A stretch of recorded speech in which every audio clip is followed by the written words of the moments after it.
mistakes. And now I'm going to hand over to Chris. I was going to give a little introduction to tell you about Chris, but I think it's better if he tells you himself, because his bio is incredible, but the reality is even more interesting, and I learn new things about Chris all the time. He's a former police officer, for example, which I'm always fascinated by because my husband is a police officer, and he's interested in car rallies. And in my head, I also feel like he used to be an ambulance driver, but maybe I've invented that one. Yes, also. And the list goes on. So over to you, Chris. You see, Sophie, these are all the products of a very long life. Had time to do lots of weird stuff. And the police was a lot of fun. I was talking to your husband about it one day. Before going any further, I want to thank you, Sophie. Thank you ever so much for inviting me. Thank you for organising this. You are a wonder woman. God knows how you do it. I want to thank Laura as well, whom I know a little bit. And I want to thank Bernard from Green Terp, whom I also know a little bit. And I want to apologise in advance to the interpreters, because I think I'm probably the acid test for the interpreters. We'll have to see whether the closed captioning works with me as well. So apologies in advance to you interpreters. I'll try and slow down, but I sometimes get carried away, because I get all emotional about stuff. I also want to thank Julia, my spouse, who is helping me to do the slides, because it's all beyond me. And I think she's going to turn it on now, or turn them on now. Here come the slides. With any luck. Don't go away. We're almost there, I believe. She just told me to stop talking. I think we're getting closer.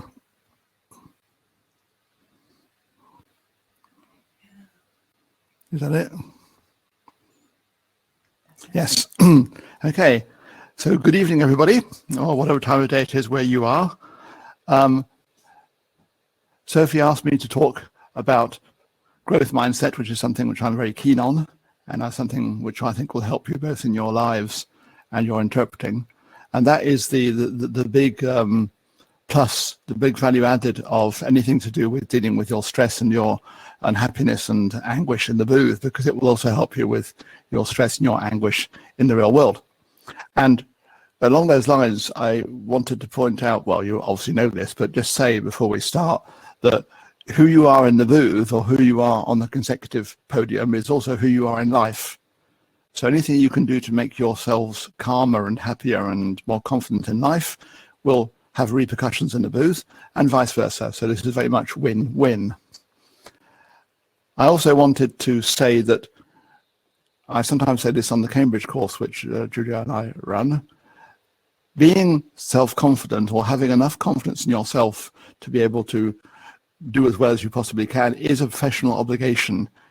Yeah, we do all this continuing professional development, and we train and we practice to be better interpreters. But I think a lot of people omit to actually become happier and more confident people. Now, no doubt you want to do this in your lives, because no one wants to be unhappy in life when they have a chance to be happy, given we only have one life. But I'm not sure whether you have ever looked at it from the angle of it being one of the professional obligations, one of the tools in your toolbox that you need to acquire. That is, having some self-confidence, believing in yourself. Otherwise, you're never going to scale the heights. You're going to leave behind, never going to reach the sunlit uplands of interpreting. Sorry to the interpreters. If you don't have a minimum amount of self-belief. You need in this profession humility and arrogance. No doubt you need a little bit of both. But in my experience, a lot of you major, a lot of us tend to major on the humility side, not on the arrogant side. So let's try and teach you a little bit of that.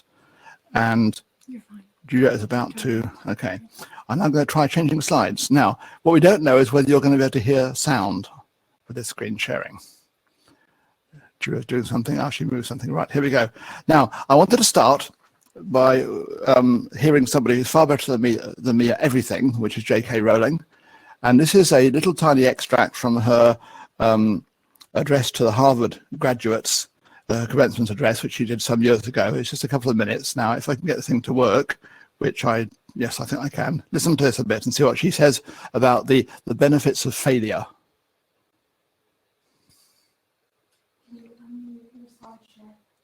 Unmute the slideshow. We're not getting sound. I don't know how to. Okay, then we can't. We have to move on. There's no sound. I'm informed that you can't get the sound apparently, which is a shame. So anyway, J.K. Rowling is talking to the Harvard graduates, and Julia will put the link to this this video in the chat, and she's talking to them about the benefits of failure and the fact that without failure they cannot reach their true potential, and we remain stunted until we have the courage to fail. I hope you'll enjoy listening to her when you get the chance to do so. Right, let me start by recommending a few books which have helped me in my teaching and also in my own professional development. There are three here which I wanted to just talk about very briefly. The one on the left, written by John Ortberg, is entitled "If You Want to Walk on the Water, You've Got to Get Out of the Boat." It's actually a religious book, but to me this says it all about the way in which we develop as interpreters and human beings. You know, if you want to grow and you want to be stronger and bigger and better, you want to reach your potential, you have to take that first step out of the boat. The danger being, of course, that you're going to start sinking. But you have to take the first step. If you don't take the first step, you'll remain in your boat for your whole life, and you'll remain as you were when you started your life as an interpreter and a human being. Take the first step out of the boat, have the self-belief to do so. Don't do it until you're ready, no doubt. But on the other hand, if you wait until you're ready, you'll never feel you're ready. So do it now. Do it tomorrow. Those people who are interpreting me have already done it. The second book I wanted to talk about is The Inner Game of Tennis, which very much came to mind earlier when I was listening to the excellent talk about the inner voice. Thank you for that, by the way, to our colleague. The Inner Game of Tennis is a wonderful book, which I really recommend you read. It's also short, which is handy. It's all about putting away negative self-talk and getting out of one's own way when one starts to perform. It was basically the seminal sporting coaching work, which came out in the 70s. And it really does repay a read. It doesn't take long. It's about, again, not listening to the negative self-talk that we all have, and we all tend sometimes to cultivate, and the world around us cultivates it in us by sometimes being harsh with us. It's getting out of your own way, allowing yourself actually to do what you know how to do until you tell yourself, I can't do this, in a game of tennis. And the third one, above which I've put a quote, as you can see, from Churchill, I have nothing to offer but blood, sweat and tears. That's what we're going to be using to become better interpreters, all our blood, sweat and tears, which all of us can provide. It's quite easy. It comes with being a human being, being able to produce blood, sweat and tears. And the book, as you can see, is entitled Talent is Overrated, and it's basically saying that excellent and expert performance is much more about effort than it is about natural ability. Now, this has become very much a common piece of knowledge in the community of those who coach expert performance. And one side of what Geoff Colvin says is that if you think that you can only become brilliant if you're like Mozart or Einstein or some of these people whom we think are God-given geniuses, you will say, I can never reach those heights, so why would I even bother to aim for them? But you can, because what he points out in his book is that these wonderful geniuses from history actually started doing what they did so well, often at the age of 2 or 3. If you take someone like Tiger Woods, whom he quotes, he started playing golf when he was 2.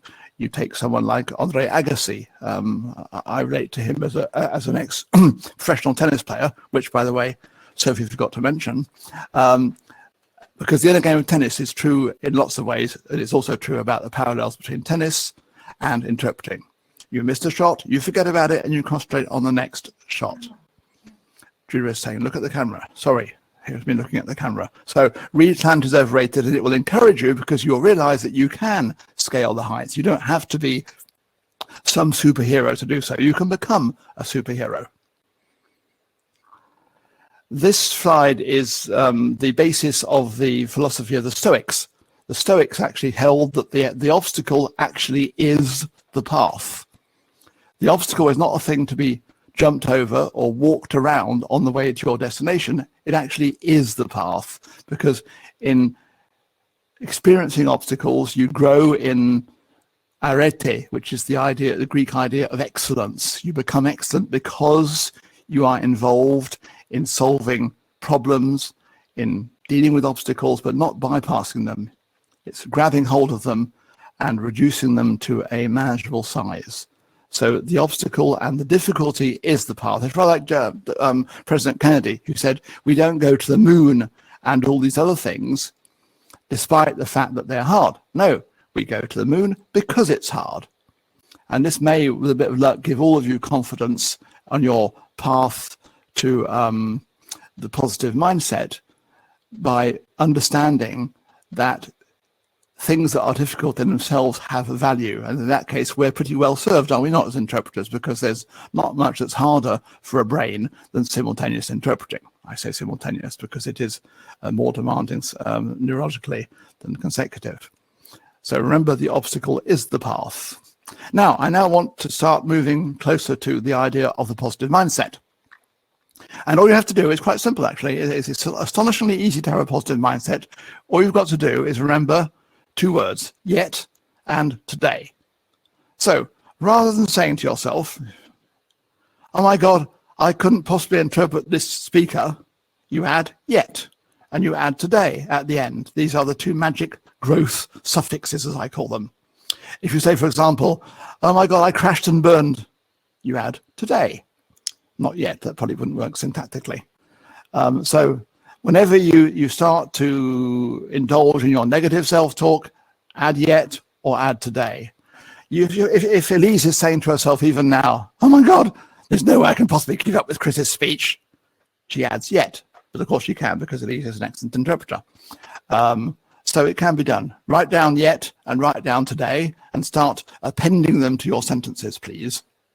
It will help, trust me.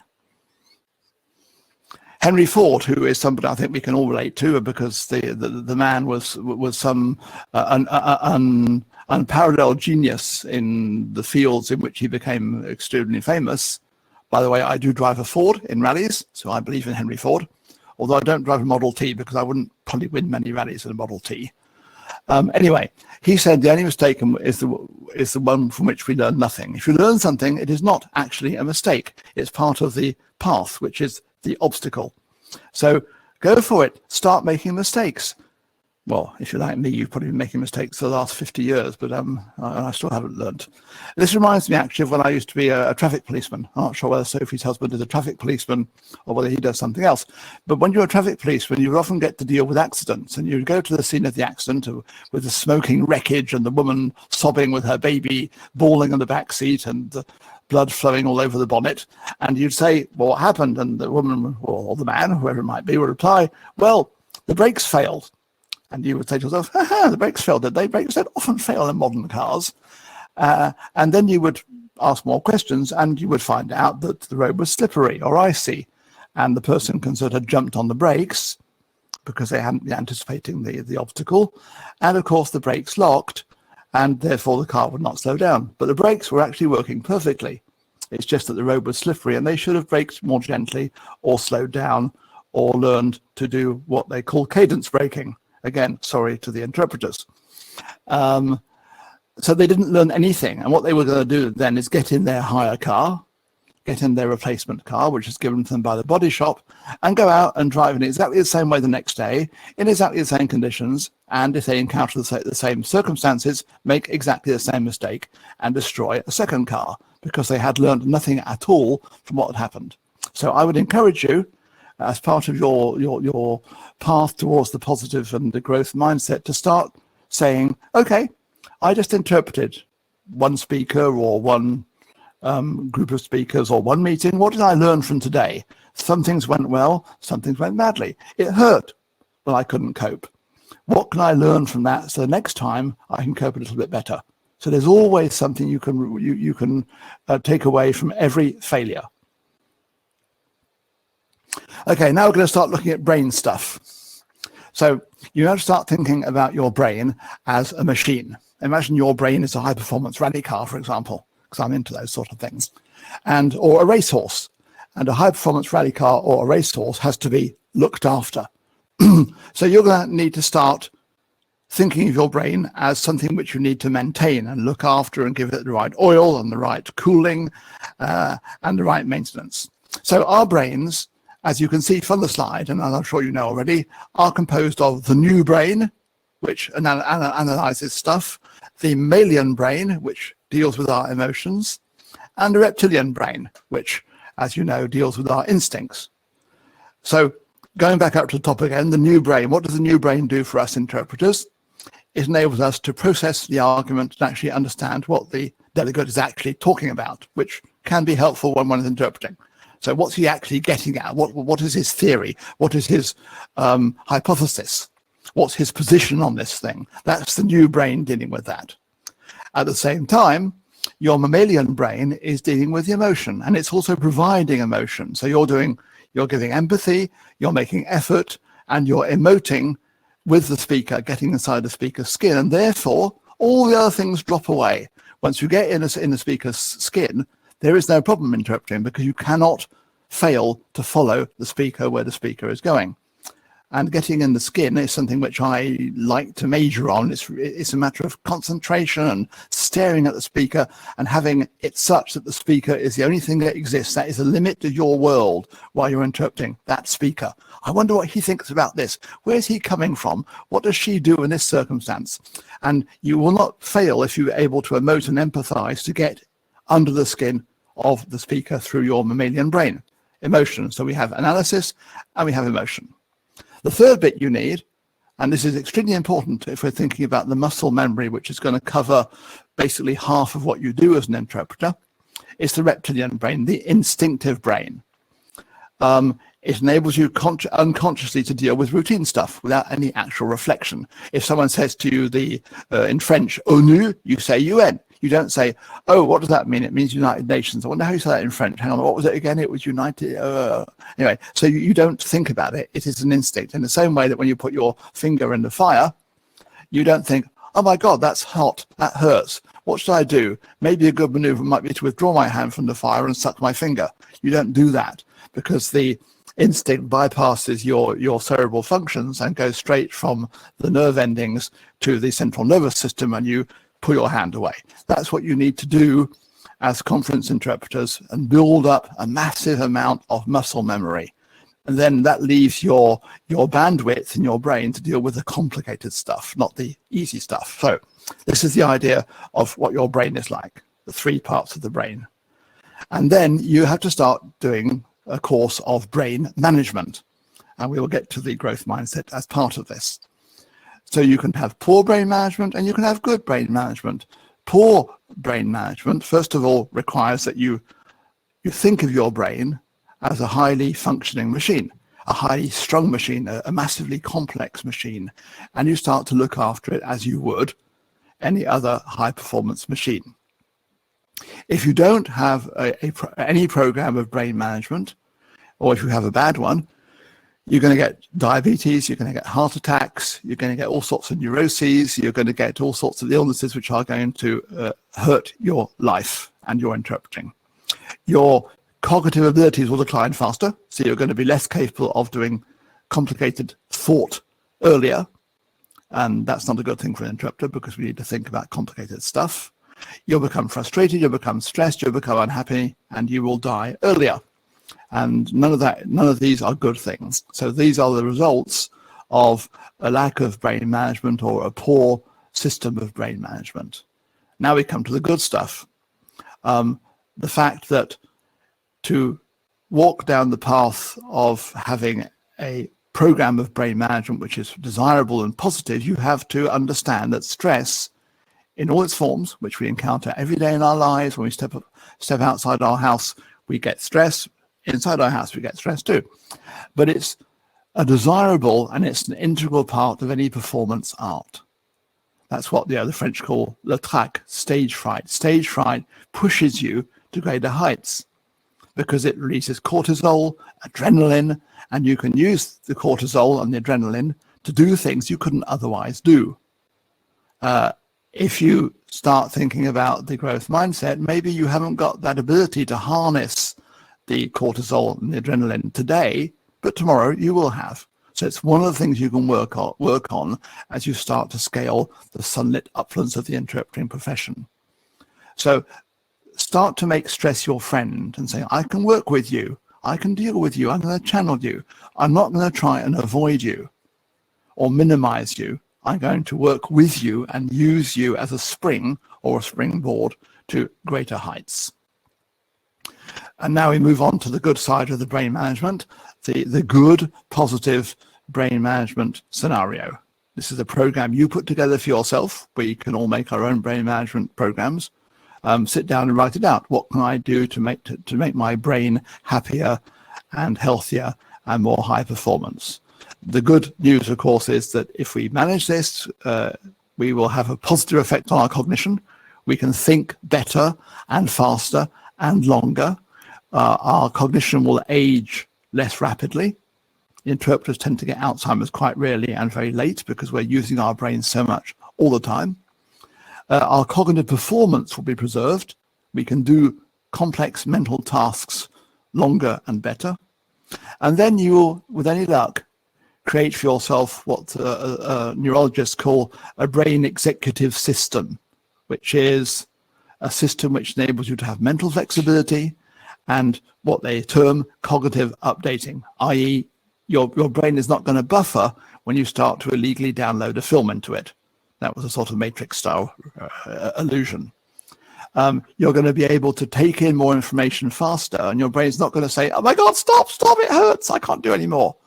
Because you'll be raising your threshold and raising your ceiling of ability through the good brain management, creating the good executive system. Again, sorry to the interpreters. I'm sure it'll get easier shortly. Another thing which will happen, with any luck, and I hope this has happened to all of you already, you will start to experience booth highs. Now, if you've not yet had any booth highs, it's rather hard to explain to you how they feel. And I'm not going to use the reference I sometimes do because Julia will kill me. Often I find this is a problem for young interpreters who haven't actually a great deal of experience, and they haven't yet experienced the feeling of walking out of the booth and saying, my God, I was fantastic in there today. No one could have done that better. I was perfect. I was a goddess, or a god in my case, if I were to say that. Until you've experienced that, until you've experienced the reason why a lot of us interpret, because we're running after these booth highs. We want more of them. Until you've experienced it, you don't know how much they can be an incentive to work better. But I wish you to have a booth high as soon as you can. And then the booth highs feed into a virtuous circle and make us better interpreters. And so our performance improves. Quality, satisfaction, quality again, and then joy. So you're going to become happy, and I want you to be happy, which is one of the reasons why I'm doing this, because it pains me to see so many unhappy interpreters who are stressed and are damaged by their a lack of self-belief and a lack of caring for oneself. This is great. You can't beat Game of Thrones. So Jon Snow, he says to Sir Davos Seaworth, I failed. And Sir Davos says, good, now go and fail again. So don't run away from the failure. Say, okay, failure is good. Failure can teach me a lot. I need to fail, and then I'm going to get up and try again. Good, now, and go and fail again. This is a quote from Zig Ziglar, which is actually, it may seem to you to be very trite, but if you actually think about it, it's not trite at all. What he said is that failure is not a dead-end street. It's not something, it's not buffers into which you run. Oh my God, sorry to the interpreters again. It's not like a train crashing off the end of the line. It is a detour. And what is a characteristic of a detour? A detour is somewhere you have to go through to get where you want to go, because there is no choice on that day. So failure is what the French call a passage obligé. It is something you have to go through. And trust me, nobody is exempt from this. And if you go through the detour and you follow it and you retain control of the vehicle that is your brain and your interpreting self, you will reach your destination, which is a consummation devoutly to be wished. Sorry, had to put in one bit of Shakespeare because the interpreters asked me for it. Not. Anyway, to try to be serious for a second, failure is something which is absolutely inevitable in any high performance profession, ours particularly, because ours is a very high performance profession. So don't expect not to fail. Fail. It's never terminal. Get up, learn something from it, and start to induce this growth mindset, which we will come to in a second. John Rowley, who's a sports coach, he says success and failure aren't opposites, they're cohorts separated by a single decision. And this is the decision not to quit. Success requires resilience in the face of failure, and failure is a part of success. And the feedback from failure is a great education. In reaching for success, there will be times of failure. Let failure guide you and not cripple you. Quite frankly, that says it all. I don't really need to do anything else for this talk than leave this slide on the screen and have you read it 10 times. Let failure guide you and not cripple you, please, because I want you to be happy. Don't be like this person here. And of course, anyone who knows me knows that I cannot abstain from quoting the Bible and Shakespeare. So this is the Bible one. For the righteous fall 7 times and rise again, but the wicked stumble in times of calamity. And as you are all righteous, I know that what's going to happen to you is you're going to get up and you're going to start walking and then running and then flying, because that is the path to happiness, growth and success. This is what I had to quote too, because I love this one about Macbeth. So this is coming back to the idea of using failure as an education. This is the story of in the play where Macduff's wife has been killed by the evil Macbeth, the bloody tyrant, and he falls on the ground and starts weeping and beating his breast because everyone has died. His whole family's been killed, and the person next to him, who's the king's son, he says, well, let this be the whetstone of your sword. So he says, use the grief you're currently feeling, use the intensity of emotion that you're feeling, which you feel is completely negative because you lost everyone you care about, to sharpen your sword, and then go out there and use that sword. So imagine that you're the sword, you're what's the word in English?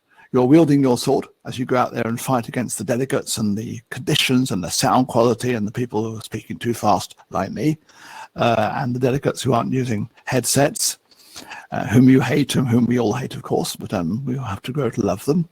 And you use the stress and the feeling of failure and insufficiency and anguish to sharpen the tool which you use to interpret, which is your brain, in fact. Your brain, in some ways, is your sword. Because if you're Macbeth, you wield a sword. As interpreters, we wield a brain. Muhammad Ali, or Cassius Clay before he became Muhammad Ali, said, champions aren't made in gyms. Champions are made from something they have deep inside them. A desire, a dream, a vision. They have to have the skill and the will, but the will must be stronger than the skill. So work on your skill, work to become better interpreters technically, learn the note systems, listen to all the fantastic briefings you're going to be having in these 3 days on the TerpSummit, which seem to cover virtually every facet of our profession. But you have to have the will. Feed that fire in you, the will to overcome and the will to become better and therefore happier. It is win-win. Suzuki, who was a famous violin teacher, he said, you don't have to practice every day, only on the days you eat. So that means every day. I assume you don't. I assume you also eat on Sunday. We're now very shortly actually going to come to my 3 slides on the growth mindset. I do have a video on that too, but it's not going to work because we don't know how to share our sound. So that's a shame. What I want you to start thinking about now is something else which may have occurred to you already. You may all be experts in this, but to me, it's something that took me years to think about and to refine. It's the difference between training and trying. Trying gets you nowhere. If you're just trying, it's like beating your head against a brick wall. Trying, you have to try intelligently and try with discipline. So here we have what I put down some years ago: desire without discipline dies. Okay, so you want to be better interpreters, that's fine. We all want to do that. But unless you acquire the tools to reach that goal, you will not reach it. Discipline is what's required. Desire with discipline deepens into passion. Passion is a good thing. I wish you much passion in your life. So take the desire which you have and add the discipline, which is in some ways is opposite of what Muhammad Ali just said. He said that the desire has to be stronger than the discipline. You need both. A discipline is an activity within our power. So anybody can be disciplined. We just choose sometimes not to. In fact, frequently we choose not to. It's an activity within our power that enables us to achieve indirectly what we cannot otherwise achieve by direct, immediate effort. So the direct, immediate effort is beating your head against a brick wall or trying to open a door by pushing it when you should be pulling it. It's not going to work. You've got to step back and think, hang on, maybe there's another way. So that is the difference between training and trying. So start to think of yourselves as in training and not simply someone who's making an effort to do something. Add the discipline. Discipline can be in time. Discipline can be in a gradation of effort. Discipline can be, for example, for interpreters, dealing with one facet of your interpretation at a time. You do 10 different practice sessions and you put the stress on a different part of the interpreting each time. All these things are part of turning trying into training. Hope that was helpful to an extent. What will happen as you acquire this discipline is that you will benefit from the phenomenon of neuroplasticity, which will enable your brain to grow and change shape and learn and create new synapses and new neural pathways to do things that you couldn't do before. So neuroplasticity, as Jack Lewis, the neurosurgeon, says, describes the process whereby more or less anything we do regularly and intensively, retain those words, regularly and intensively, and sustain over long periods of time, induces physical changes in the very fabric of our brain. These changes enable us to perform whatever skills we have been practicing more efficiently next time round. This is the process whereby we sharpen our skills through trial and error. In other words, you fall down and you get up again. You fall 7 times and you get up 8 times and you come out on top. And all the things you'll be doing during your failure periods will be under the surface, and what people will see when you next go up and do your interpretation and they applaud you is the fact that you have won because you've done all these things upstream. Thomas Fuller, the great physicist, said that everything is difficult until it becomes easy. So here I have for you a picture of my college in Cambridge, which is St John's College, a very noble college. And you have people punting in front of St John's College. The person on the bottom knows how to do it. And he looks happy and at ease. He's wearing his blazer. He's wearing his boater, which is a hat, by the way. And the person on top is no doubt a tourist who doesn't know how to punt and has fallen into water. So that's the difference between things that start by being difficult and become easy. Now, you must all experience this. I mean, surely, unless you've only been interpreting for a few weeks, because things which appear to be impossible mountains to climb a few years later become something of which you think, gosh, how could I ever have thought that was difficult? So don't worry, everything is like that. And the more complex the task, the more it feeds into that idea. And soon you will become the person on the bottom here and not the person on the top desperately trying to get out of the water. Okay, now let's at last get on to something which is more targeted towards growth mindset. I figure I should stop in about 6 minutes. So I should just speak faster, but that wouldn't be a very good idea.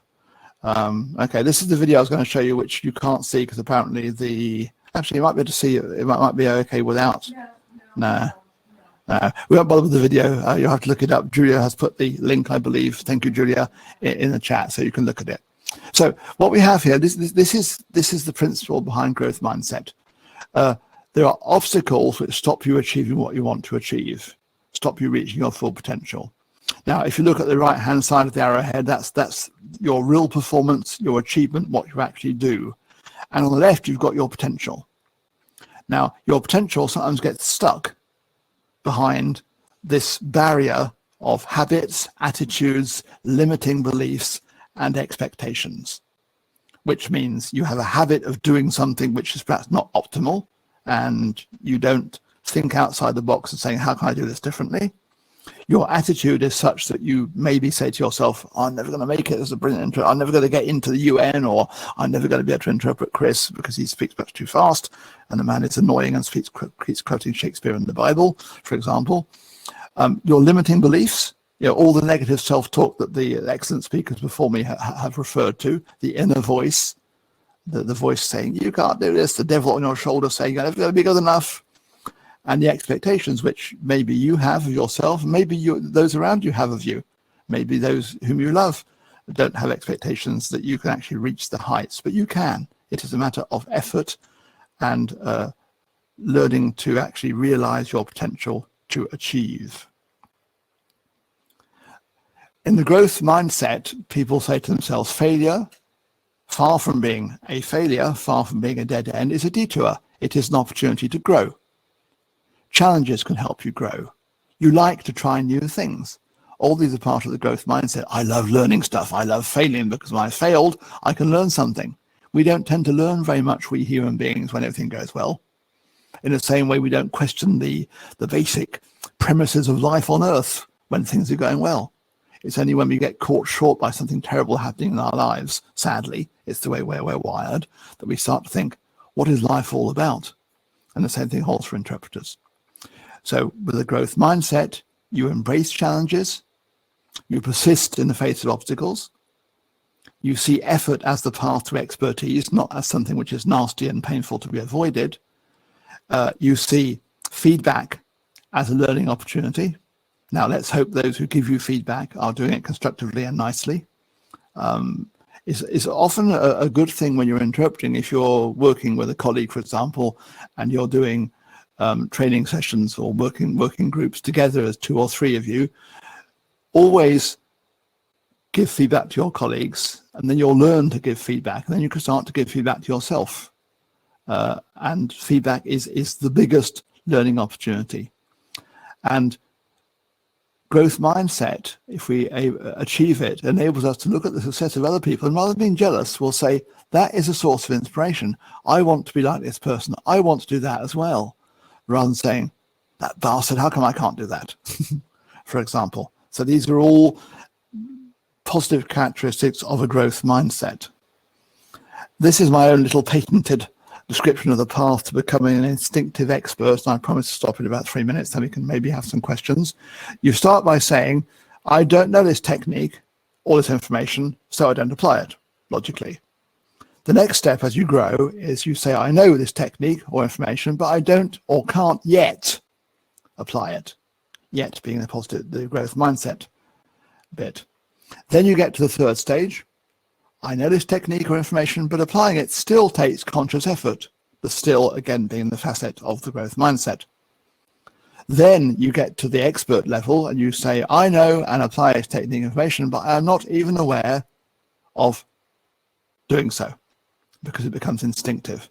And the more of your interpreting you can make instinctive, the less you will have to worry about the basic stuff, and the more you can actually target the really complex stuff, which is the beauty of thought, the complexity of reasoning, and that's why we become interpreters, what we're here for.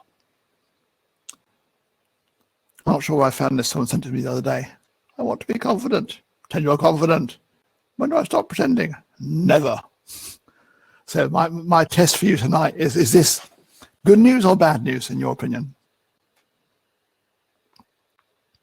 Okay, this is the last thing. In fact, I think I'm almost finished. So this is just a clip from a rally video of mine, which doesn't need sound, luckily, even though you won't get the beautiful engine sound. But it was a stage in a rally in Antibes, which was a scary stage because you can see it's on the mountainside. And when I first dealt with this stage as a rally driver, I didn't drive well. I drove. It was not fluid. I was slow. I was on the defensive. Because what happened was I took my eyes off the goal. The goal was to achieve a fast time on the stage, but taking my eyes off the bends indicated to me that there was a massive drop on each side of the road. Therefore, I didn't want to crash because I thought it was going to hurt. And I saw the obstacles and became obsessed with the obstacles because I took my eyes off the goal. Keep your eyes fixed on the goal. And you will see why I was easily led astray by looking at the wrong part of the road. And this happens for interpreting too. You look at the obstacles, you think, oh my God, if I get it wrong, my career's over, my life's over, everyone's going to hate me, I'm going to get sacked, etc. Rather than saying to yourselves, as we do with both the concept of the growth mindset and neuro-linguistic programming, yes, I'm going to envisage my fantastic performance, and I'm going to go out there and give reality to this vision which I've just had. So this is the road which put me off because I was looking at the obstacles and not the bend.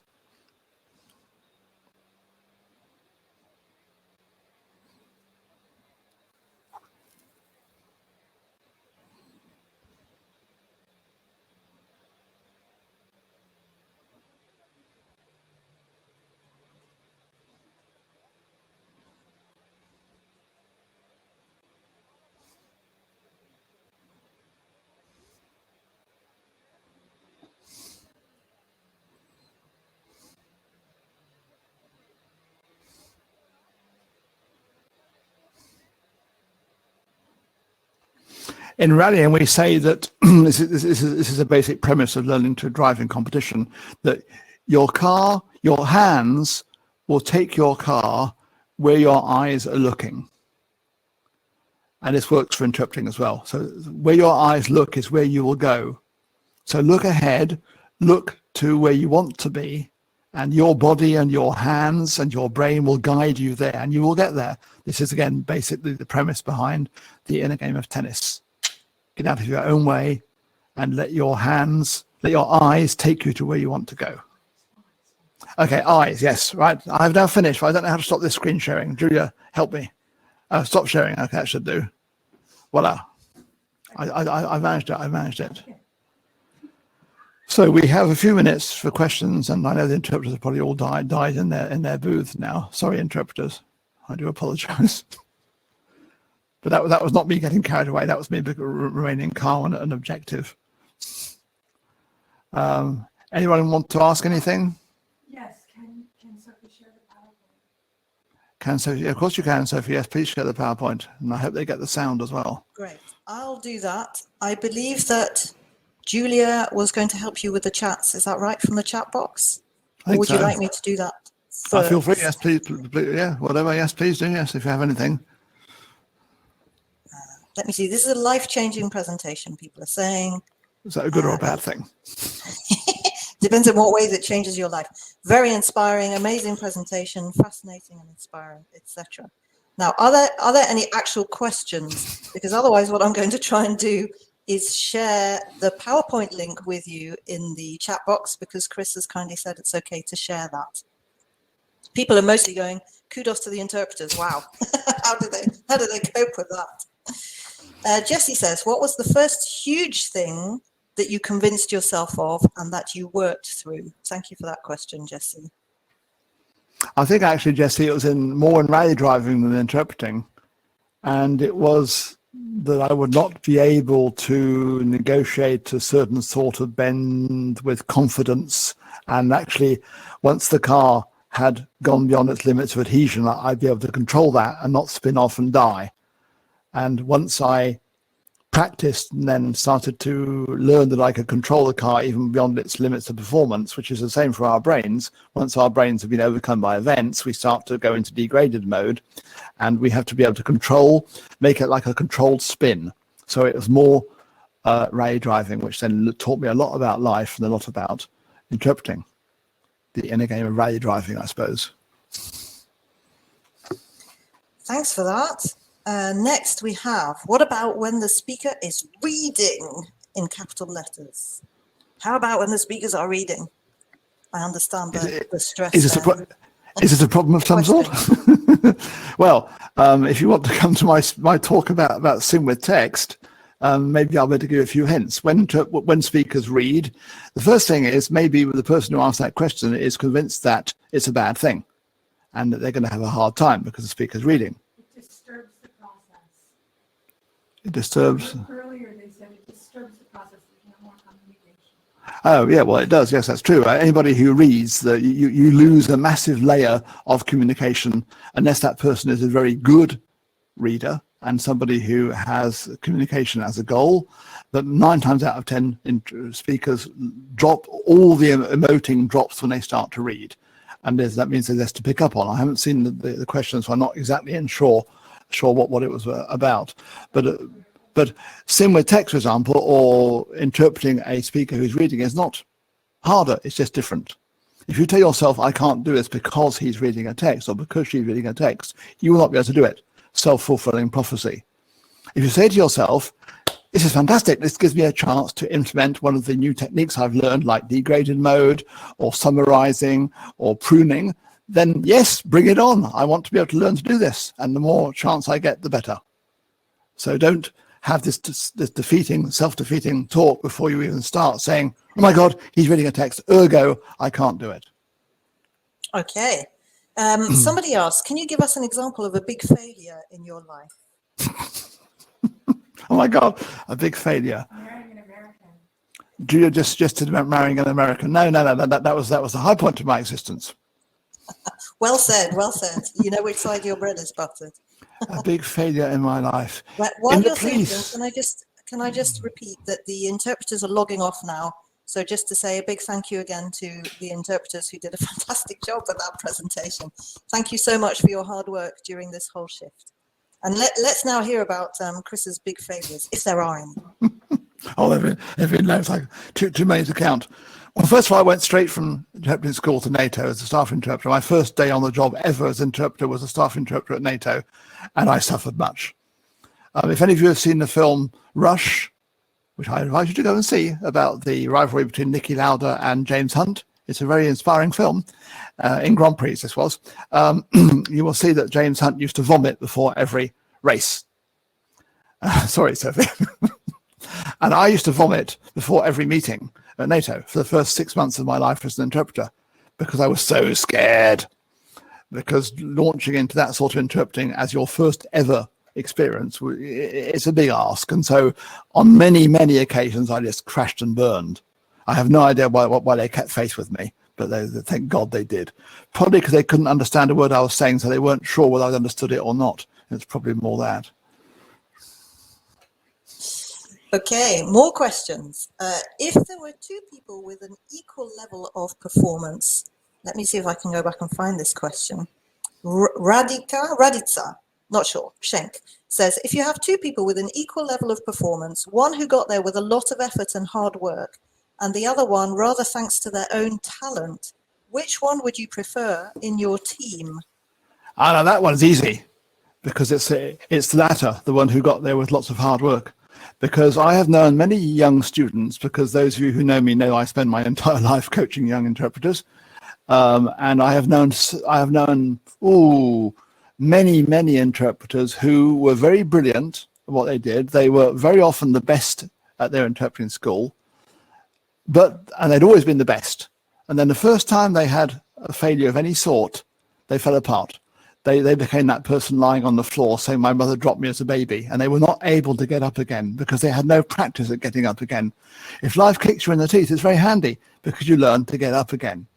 So very often having an innate ability can be a handicap more than an advantage, because you never learn discipline, you never learn resilience in the face of failure. And when it happens to you, as it will, because into every life little rain must fall, they can't cope.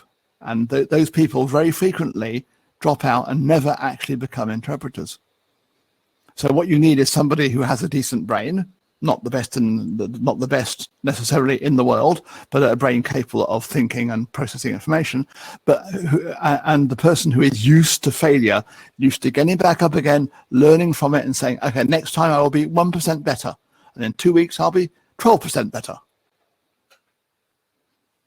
I think this is a really important thing to tell our children. I say that as a parent of 2 young children. Just teaching resilience, that if you get it wrong or if it goes badly, it doesn't mean you're a failure. Because otherwise they can throw their toys out of the pram and just go, I'm never going to do this thing again because I did it badly. So I think that's really important. Saja, sorry if I mispronounce your name, Saja Hamoud says, as a person with a growth mindset, do you feel overwhelmed sometimes that you want to know more and more and more, but you feel like there's no time and your brain hurts? Well, I suppose that's what Gabriella was talking about when she referred to brain fog. My brain hurts, certainly. This may not be a direct answer to that question. My brain sometimes hurts when I ask too much of it in the booth. And the interpretation in question was just basically impossible because of the sound or the speed or the density or the technical nature. And you try, you do your best because we're programmed to communicate, and you stumble out of the booth and your brain hurts. Yes, I know exactly what you mean. And it can take you several hours for your brain to come back to a normal equilibrium. But of course, during that time, you've still got to interpret. So I've forgotten the question now. It was about feeling like there's more and more and more to learn, but there isn't enough time and your brain hurts. Well, there isn't enough time. Yeah, well, that's isn't that the beauty and glory of our profession? You can never say, I've got it all taped. I am now the best interpreter in the world as there ever been. I have nothing more to learn. I don't know about you, any of you, but the older I get, and God knows I have got quite old, the more I realize I don't basically know anything at all. Whereas when I was 31, I started my interpreting career, I thought, I got this done. I interpreting, done it. But now I realize I know nothing at all. Absolutely. Know that you know nothing is a motto that I live by. Sophie Francis asks, Chris, when was your best high ever in the booth? We don't want to hear about anything illegal, right? Oh, God, luckily there have been so many. I mean, on those occasions when I've come out of the booth and thinking and said to myself and actually believed it momentarily, you were a god in there, have been numerous. Obviously, it's complete self-delusion, but at least I believed it. I remember one time interpreting for the King of Spain in front of not only my boss at NATO, but all my colleagues who'd gone on this summit, and stepping up to the plate. I was scared stiff. I was a young interpreter, and it apparently went very well. And that was an amazing high. And it was in a very high-level event. But I mean, there have been many. And it's the reason, I hope it's the reason for all of you why you interpret. Because I don't think any of us do it just to get money, quite frankly. There are easier ways of earning a living. I hope that you do the interpreting because interpreting enables you to fix yourself a very demanding goal and sometimes achieve it. And the high involved in that is something which is priceless. Let's hope that today's interpreters experience some of that high. Thank you so much, Chris. Agnieszka in the chat box is asking questions about sharing the presentation. I think we can sort that out maybe later tonight or tomorrow. I'm sure there's a way. If Chris says that we can share it, then there will be a way to share it, and I'll leave it in a place where you can access it for a while. Okay. Thank you, Sophie. I think we're going to have to wrap it up now. Gabriella is opening up her studio for the Yoga Nidra meditation and Gong sound bath for those of you who have access to that. So many, many thanks, Chris, for that inspirational presentation, as always. And thanks again to the interpreters and to Green Terp for making the interpretation possible today. Go and have a look at the expo booths, the polls, check out all the special offers, or just have a rest. It's been a long day. I think we've had some amazing presentations with great insights. So I hope that everyone has really enjoyed it. And big thanks again to Chris, who is going to be back not only tomorrow, but also Wednesday, and to his beautiful assistant, as a British magician used to say on telly years ago. So thanks, Chris, and see you tomorrow.